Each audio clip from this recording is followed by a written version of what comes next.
Now, I have something very special for you. New content. I'll use I'll use the vernacular of today's youth. New content written by our John. So now, for your listening pleasure, we have the brand new story, Emancipation of Rudolph the Red-Nosed Reindeer. That's right. As climate change caused the polar ice cap to melt, then the water to evaporate, a thick, opaque fog formed over the North Pole. Santa had never seen anything quite like it. Would it be possible on this night, Christmas Eve, to navigate through such hazardous conditions with all the toys of the world loaded in his sleigh? Or would he have to do the unthinkable and cancel Christmas this year? As he pondered the dilemma, an idea occurred to him, one that was, with no pun intended, quite brilliant. Santa left a toy shop and sauntered over to Rudolph's stable, where the oft-beaten and oft-ridiculed reindeer dabbed at a fresh cut under his left eye with a cotton ball smeared with antiseptic. Santa said, "Excuse me, Rudolph, with your nose so bright, won't you guide my sleigh tonight?" Rudolph turned and faced Santa. "Whoa! You talking to me, fat man?" he asked. "You talking to me?" Santa hesitated, then nodded. "Just so there's no misunderstanding, let me get this straight.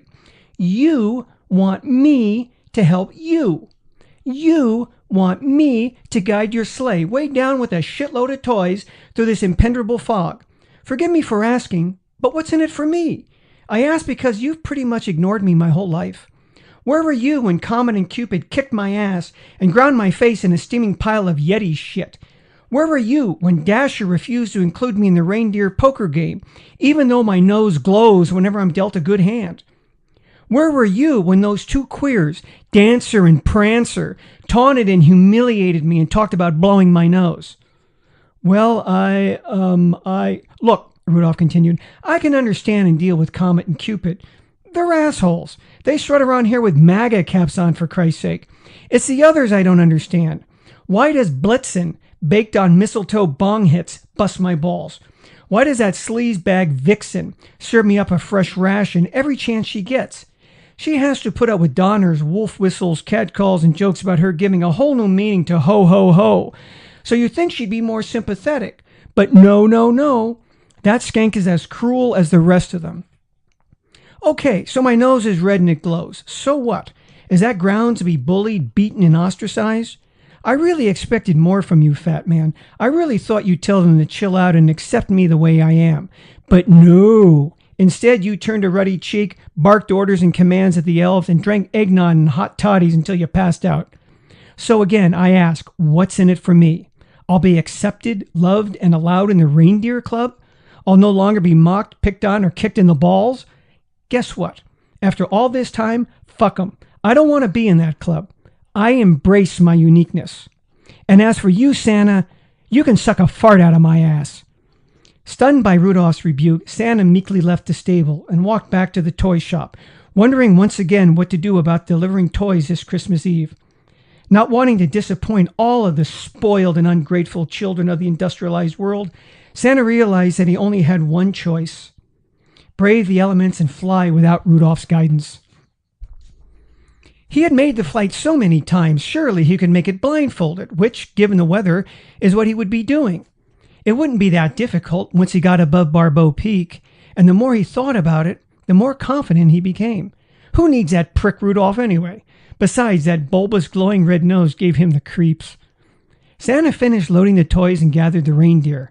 He put on their harnesses and settled into the sleigh. He took the reins and bellowed, "Now Dasher, now Dancer, now Prancer and Vixen, on Comet, on Cupid, on Donner and Blitzen." And with that, they were off. As the sleigh climbed through the dense fog, Santa estimated their rate of ascension and calculated what angle of flight would be needed to clear Barbeau Peak's 8,500-foot summit. However, Santa hadn't factored in the effect the 10 pounds he had put on this year would have, nor the fact that the reindeer, now a year older, had slowed marginally as well. But the drop in speed and ascension wasn't drastic, so went unnoticed. Settling him back to enjoy the ride, knowing that once over the peak it wouldn't be long until they were above the fog, Santa belched out a most jolly "Ho, ho, ho! Merry Christ—" Before Santa could utter the last syllable, the sleigh smashed head-on into the rocky, ragged side of Barbeau Peak, a mere 100 feet below the summit. The boom the sleigh made as it hit the mountainside was deafening.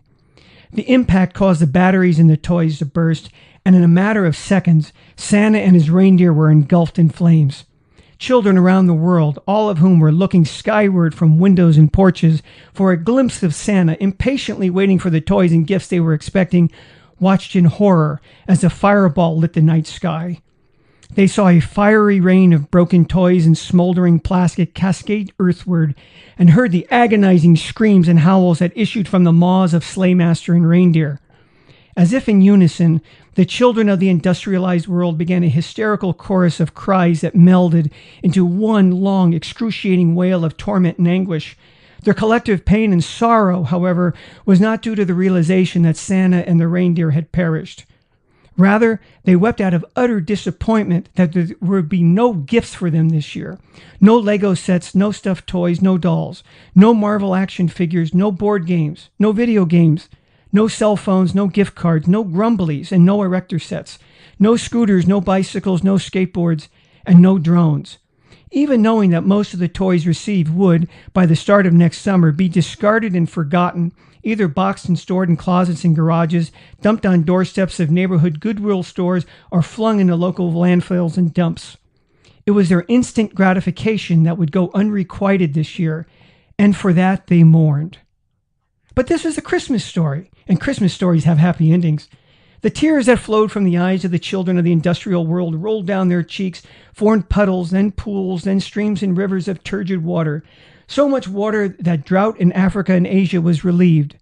The children's loss was the third world's gain, as crops grew where they hadn't grown in years. As for the people living on the mountainside of Barbeau Peak, who barely survived on the little food their barren environment offered them, they feasted joyfully that night on the cooked venison that fell like pennies from heaven under their cold, forbidding habitat. And although Comet and Cupid were somewhat tough and gristly, Vixen was particularly flavorful, as were Dasher and Dancer. Reindeer antlers have long been known to be a powerful aphrodisiac, and Donners and Blitzens, ground into a fine powder and mixed with wild root tea, proved to be especially potent, much to the delight and satisfaction of the elders of both sexes. And Rudolph? He and the elves enjoyed their merriest Christmas ever. Rudolph was rid of the torture and taunting he had endured his whole life, and the elves no longer had to contend with Santa's sour temperament, earn shit wages with no benefits, or work grueling hours. Together, they played and frolicked and partied until the early mornings of Christmas morning. As the fog lifted and the sun shone down warmly on them, Rudolph climbed onto the roof of the stable and shouted, "Free at last! Free at last! Thank God Almighty, we are free at last!"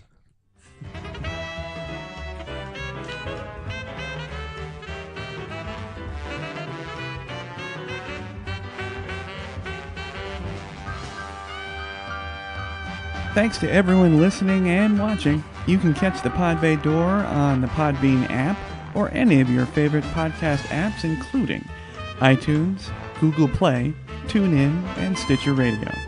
You can watch the show on our YouTube channel at the Pod Bay Door Podcast.